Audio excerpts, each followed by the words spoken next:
Bom dia a todos. Queríamos agradecer, em primeiro lugar, pelo convite que muito nos honra de estarmos aqui, participando desse banquete espiritual que está sendo o Medinesp 2013. Agradecemos aos organizadores pelo convite. Hoje vamos conversar sobre pensamento e vontade, instrumentos do espírito para a construção da felicidade. Nós vamos verificar qual o objetivo do indivíduo na Terra.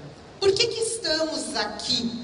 Todos estamos aqui para alcançar a felicidade.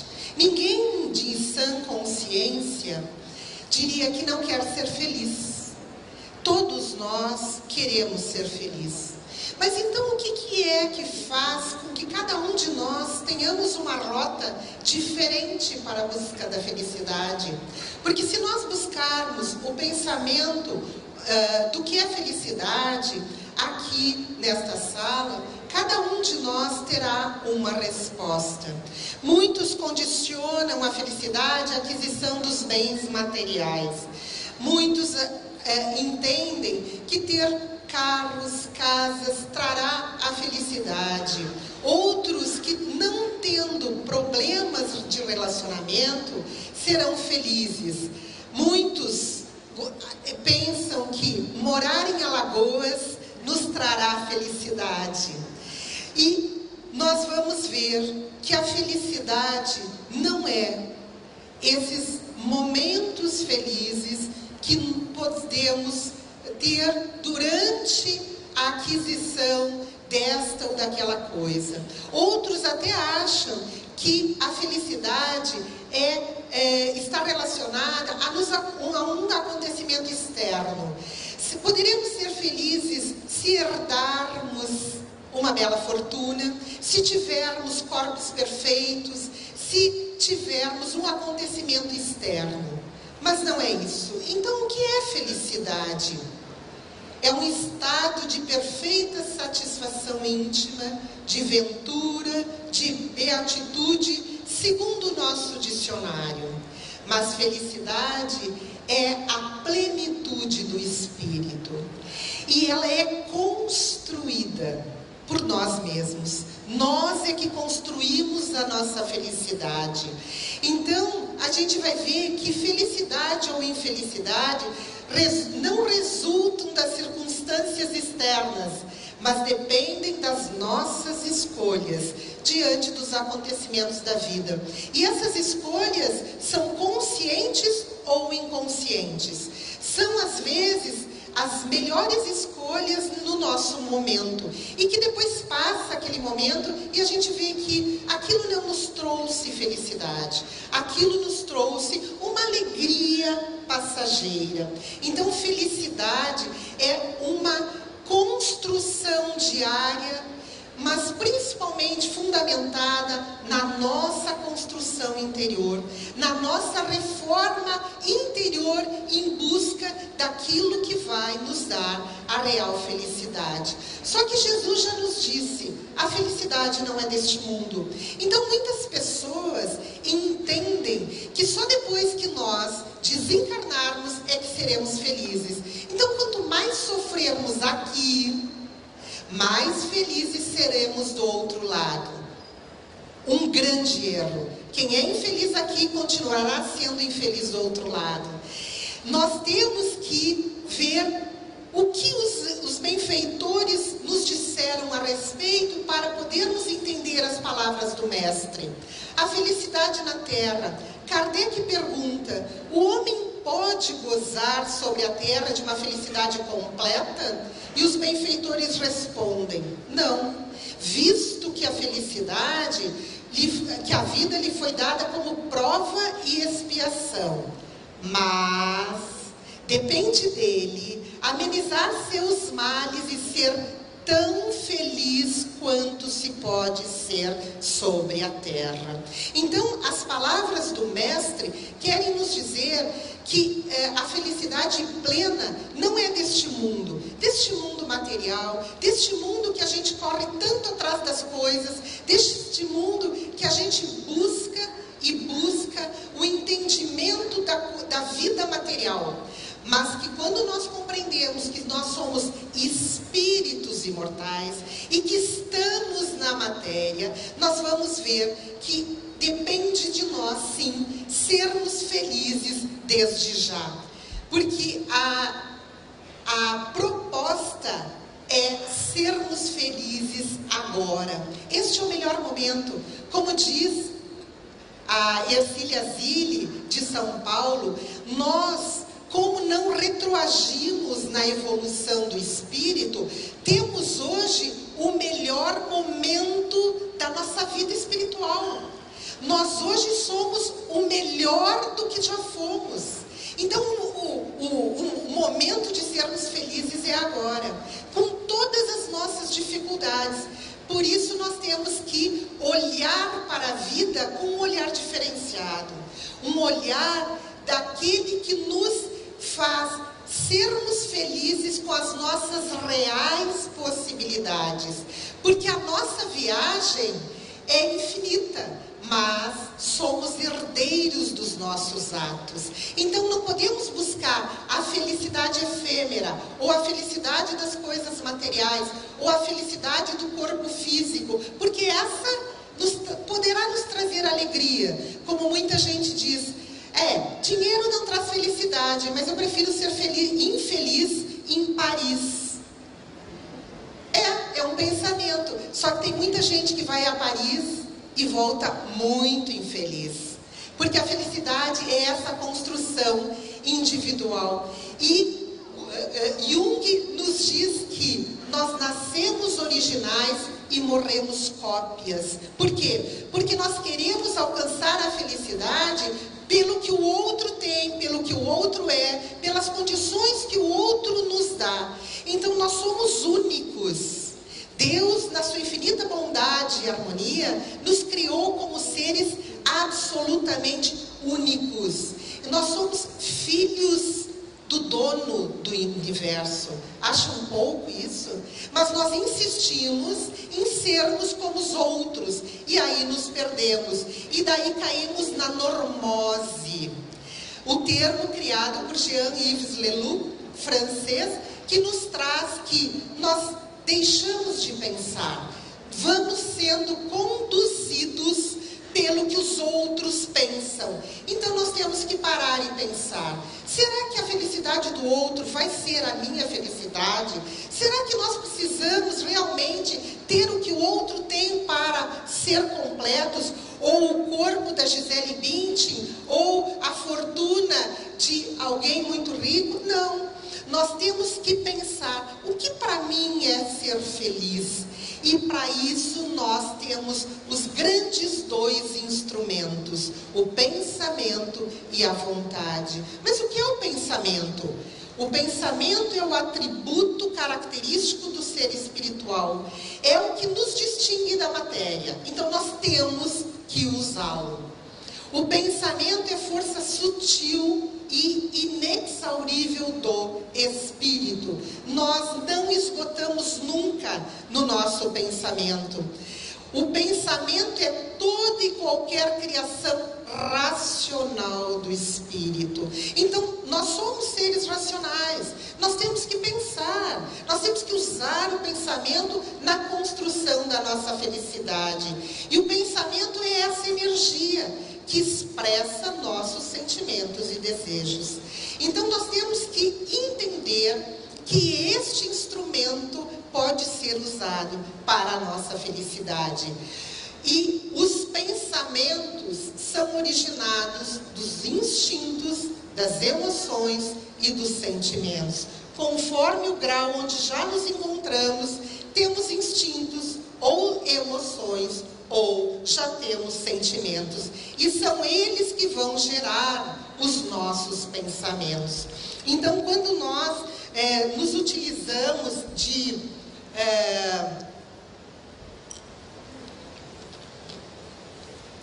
dos pensamentos, baseados nos instintos, nós vamos ter as alegrias efêmeras, que são aqueles instintos mais básicos, ligados à saciedade instintiva do ser. Quando nós já evoluímos, nós vamos gerar os pensamentos das nossas emoções e sentimentos. E quem já não ouviu falar no poder do pensamento? Quem já não leu algum livro? Quem já não assistiu o filme? Quem já não assistiu o documentário do Dr. Amit Goswami sobre o poder do pensamento? E este poder de pensamento vem de muito, muito tempo. Desde Hermes Trismegisto, do Antigo Egito, 4.000 anos antes de Cristo, ele já falava: o todo é mente, o universo é mental. O universo é uma criação mental mantida pela mente do todo. Vejam isso nas palavras de André Luiz. Nos fundamentos da criação vibra o pensamento imensurável do Criador. E sobre esse plasma divino vive o pensamento mensurável da criatura, a constituir-se no vasto oceano de força mental em que os poderes do espírito se manifestam. Está em Evolução de Dois Mundos, 1958. Dr. Nupur Thakuri também vai nos dizer que como a matéria é expressão de energia em diferentes condições e de vibração e velocidade, a energia mental também se manifesta conforme as variações da corrente ondulatória em corpúsculo de matéria mental. Vejam só, matéria mental. Então, os nossos pensamentos, mesmo que sejam ainda de uma matéria desconhecida, são matéria mental e se comportam como matéria, vibram como as energias e também imprimem suas características como a matéria. Por isso, aquele que pensa, primeiro deixa em si os resíduos das partículas mentais e depois projeta a onda mental, fazendo com que as suas ondas, as suas partículas, primeiro encharquem o seu próprio corpo, para depois sair. Portanto, quem pensa bem dos outros, se encharca no bem. Quem pensa mal, primeiro encharca-se do mal. A matéria mental, ainda continua Dr. Nupur, é criação da energia que se exterioriza do espírito e se difunde por um fluxo de partículas e ondas, como qualquer outra forma de propagação de energia no universo. Tem que tirar o som Por isso que nós, através dessa energia, nos comunicamos com todas as outras mentes de todo o universo, onde quer que estejam. Assim nós fazemos a conexão, porque a nossa onda mental não tem barreiras. Os nossos pensamentos são ondas mento-eletromagnéticas e por isso não tem barreiras. As formas que nós criamos com essas ondas são as formas pensamento. Allan Kardec vai dizer: o pensamento cria imagens fluídicas e se reflete no envoltório perispiritual, como num espelho. Aí toma corpo e se fotografa de alguma forma. É assim que nós projetamos as nossas energias ao nosso redor. É assim que nós nos constituímos. Somos o somatório destas ondas mentais que nós mesmos produzimos. E assim nós trocamos essas ondas mentais o tempo inteiro. Nós doamos e nós recebemos as ondas mentais que se afinizam conosco, de encarnados, de desencarnados, de amigos, de inimigos. Estamos nessa troca, independentemente da nossa consciência. E desta maneira, elaborando pensamentos, cada um de nós cria em torno de si este campo de vibrações, impulsionado pela vontade, que estabelece uma onda mental própria capaz de nos caracterizar individualmente. É o que nós chamamos da psicosfera mental. É por isso que nós, às vezes, estamos perto de uma pessoa e gostamos de ficar perto dela. Tem outras que, quando a gente vê de um lado da calçada, a gente troca a calçada, porque essa onda mental nos atinge onde quer que estejamos. E quando a gente conscientiza que nós somos esse espírito, que nós estamos emitindo diuturnamente essas ondas, nós paramos para escolher as nossas companhias, porque o pensamento se sintoniza, ele sintoniza e se irradia com as ondas mentais equivalentes. Nós, espíritos imortais, enquanto encarnados, até podemos escolher com quem estamos, mas quando nós nos conectamos com os desencarnados, nós vamos nos sintonizar com as mentes equivalentes, no bem ou no mal. Porque a nossa mente é um dínamo. Nós estamos diariamente, de dia, de noite, acordados ou dormindo, emitindo e assimilando aqueles pensamentos que têm sintonia conosco. E isso é importante nós conhecermos, porque aí nós vamos ver que as nossas escolhas, também com os desencarnados, é feita pelo nosso livre-arbítrio. Nós escolhemos com quem queremos sintonizar. Nós escolhemos aqueles que vão se aproximar de nós. Então tem muitas pessoas, principalmente no meio espírita, que criticam os espíritos desencarnados que nos servem de alerta, os nossos obsessores. Ora, eles vêm por convites nossos. Nós é que fazemos os convites através dos nossos pensamentos e dos nossos atos. Pensar é criar. Todo mundo conhece o efeito placebo. Ora, o que é a medicação placebo, se não uma indução mental de que aquele comprimidinho, aquele líquido, aquela medicação vai nos trazer saúde ou vai aliviar pelo menos os nossos sintomas. Então, pensar é criar. Nós induzimos mentalmente os outros, mas também somos induzidos. Por isso que nós não podemos cair naquilo que Leloup falou da normose. Nós precisamos escolher, pensar, avaliar as informações que nos chegam de encarnados, mas principalmente dos desencarnados. Porque pensamentos bons produzem correntes mentais construtivas, mas os pensamentos maus também produzem correntes mentais, só que destrutivas. A escolha sempre ficará nossa. E aí a gente vai entender que essas correntes têm ação sobre nós.